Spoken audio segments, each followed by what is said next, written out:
अस्सलाम वालेकुम।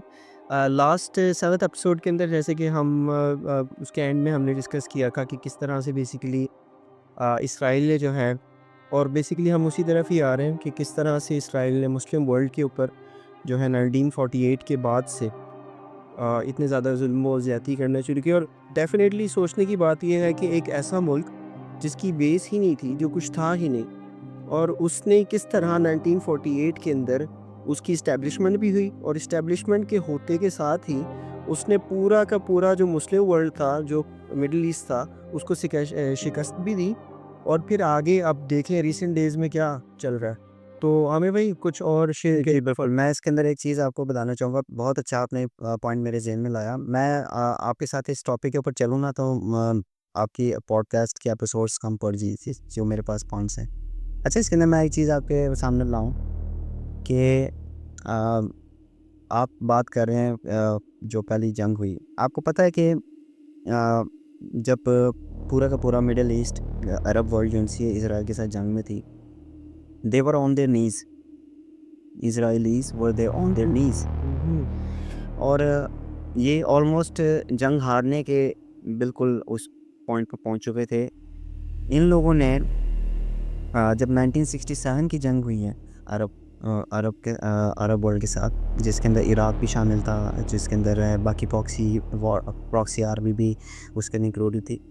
आपको पता होना चाहिए इस चीज़ का, अगर नहीं पता तो मैं आपको बताता चलूँ कि ये तब भी हारने वाले थे 1967। हुँ, तो उस वक़्त का जो इनका प्राइम मिनिस्टर था, if I am not wrong, Ehud Barak था आई गेस। उसने प्रेसिडेंट निक्सन को कॉल किया है, उस वक़्त यूनाइटेड स्टेट्स का प्रेसिडेंट था प्रेसिडेंट निक्सन, और उसने खुल्लम-खुल्ला धमकी लगा ली उसको। उसने कहा कि अगर if you are not going to rescue us from this shit hole, we are about to go nuclear. Hmm, nuclear इस एग्ज़ैक्ट टाइम पे? Exactly they had the nuclear capability, और इस चीज़ का किसी को नहीं पता।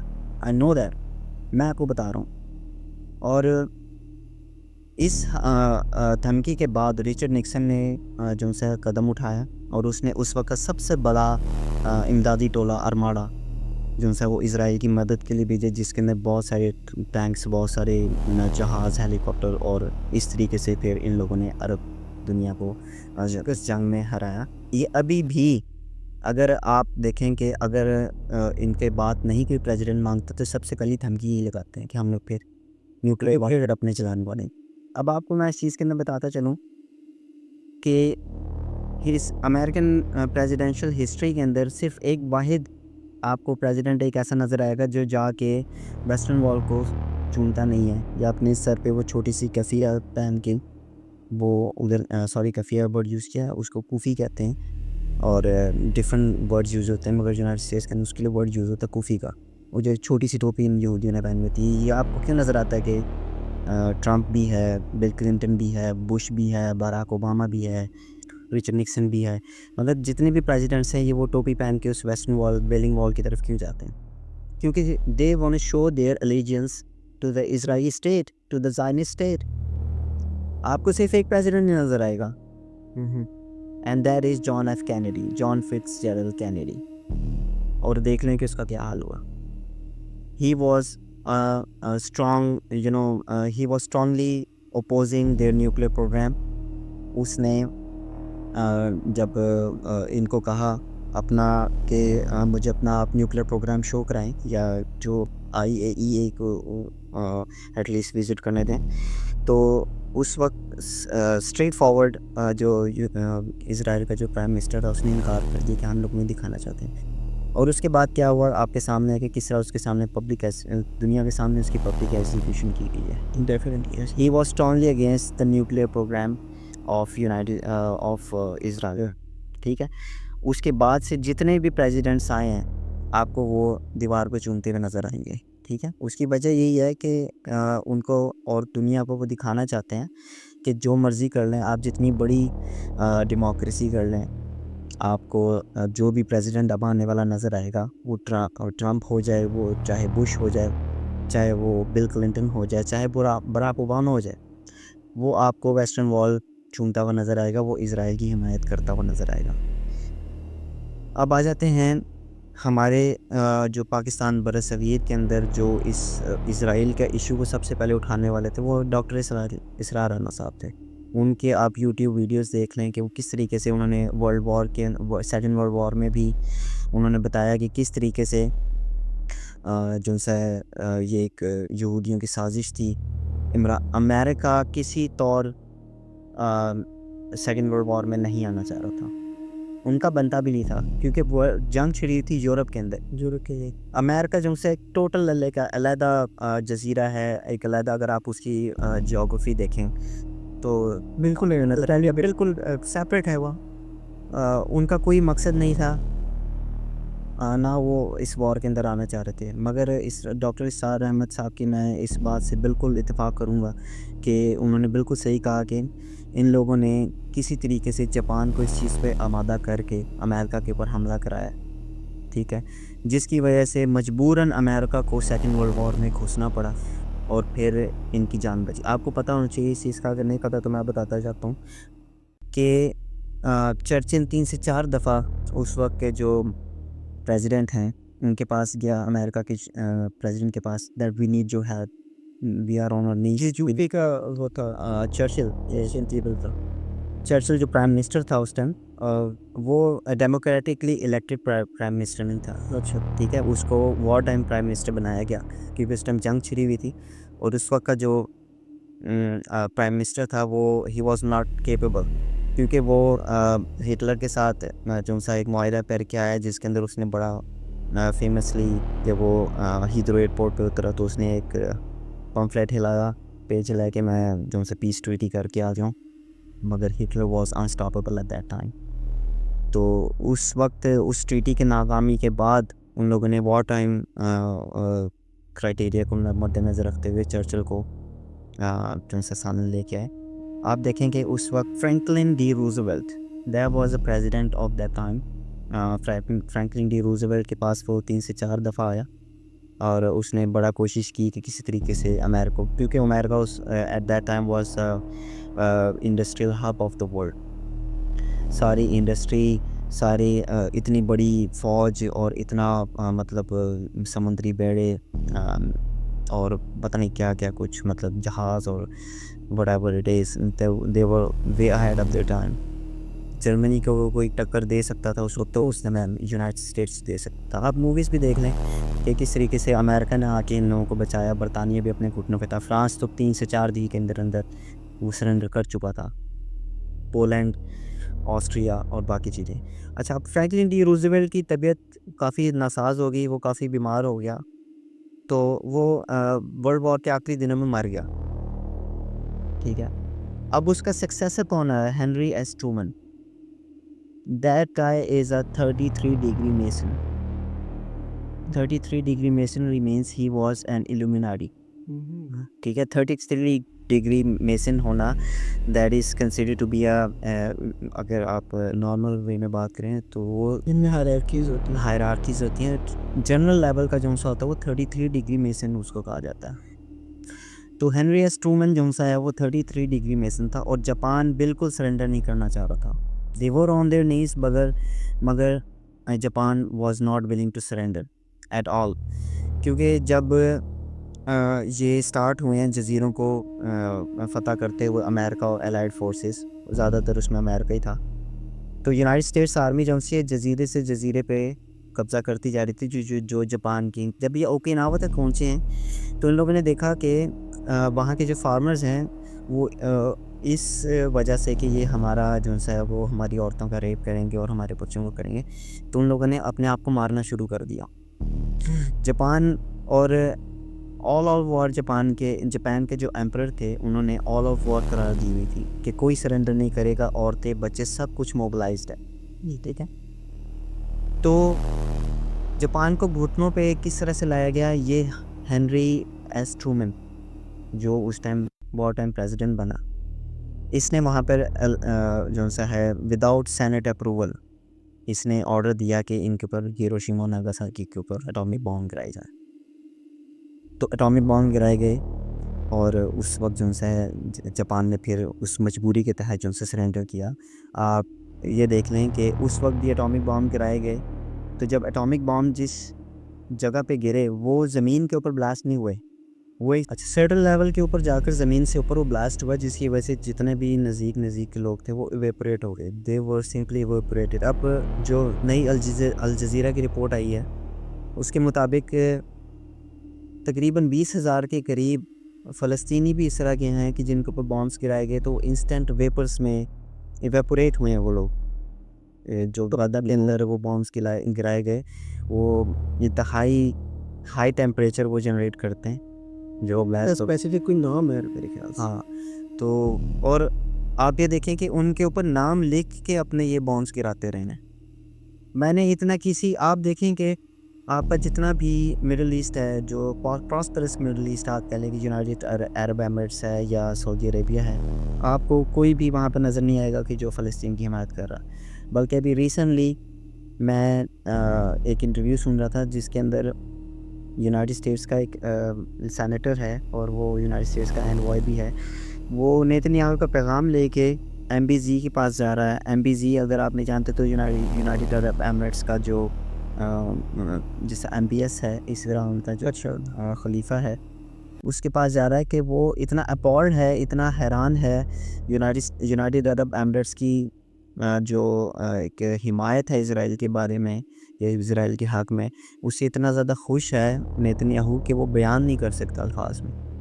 अभी रिसेंटली उसका आज या कल में उसका इंटरव्यू आया, तो आप ये देखें कि इनसे ज़्यादा वो यहूदी, वो क्रिश्चियंस के जो कहने को तो जहन्नुम का ईंधन है, मगर वो किस तरह से खुल्लम खुल्ला इनको अपोज कर रहे हैं। आप ये नहीं कह सकते कि सारे के सारे यहूदी हैं। अमेरिका के अंदर हसीलिक ज्यूज़ कम्युनिटी है जो आपको अक्सर नज़र आएंगे सोशल मीडिया के ऊपर भी कि उन लोगों ने ब्लैक कोट पहना होता है, वाइट शर्ट है और यहाँ से दो बालों की लटें निकल रही होती हैं और ऊपर हैट पहना होता है। उनमें बहुत बड़ी, क्योंकि वो अल्ट्रा ऑर्थोडॉक्स ज्यूज़ और इसमें ये जैसे और वो ज़ायनिज़्म के अगेंस्ट हैं बिल्कुल। ये जिस तरह अगर मैंने बात की ये बेसिकली गुड वर्सेस ईविल की जंग है। इसके अंदर वही बात है कि जैसे एंड टाइम्स में भी हज़रत ईसा अलैहिस्सलाम के जो फॉलोअर्स होंगे वो टोटली सारे मुसलमान नहीं होंगे। कुछ मुसलमान भी बेसिकली दज्जाल के फॉलोअर्स होंगे, कुछ क्रिश्चियंस होंगे, कुछ ज्यूज़ होंगे और जो ज्यूज़ अच्छे हैं वो डेफिनेटली सपोर्ट करते हैं। ये जो आमिर भाई ने अभी बेसिकली उसका थोड़ा सा इन्फॉर्मेशन दे दें, जो अभी आमिर भाई ने बॉम्ब्स की बात की, जो गज़ा के ऊपर अभी रिसेंटली इस बात को उठाना बहुत ज़रूरी है कि फ़लस्तीन जो गज़ा के ऊपर भी रिसेंटली अमेरिका ने बॉम्ब्स गिराए, बेसिकली इसराइल ने बॉम्ब्स गिराए। और अगर आप एक स्पीच देखें ट्रंप की, उसके अंदर जनाब बड़े ओपनली ट्रंप ये एडमिट कर रहा कह रहा है कि we have provided so many amazing warheads to Israel, और कह रहा है कि नेतन्याहू ने बहुत ज़बरदस्त तरीके से उनको यूज़ किया। उनमें से एक ये थर्मोबैरिक म्यूनिशंस बेसिकली इन बॉम्ब्स का नाम है। ये एट अराउंड 3500 डिग्री सेल्सियस तक का टेम्परेचर जब ये फटते हैं 3500 डिग्री सेल्सियस तक का टेम्परेचर ले जाते हैं।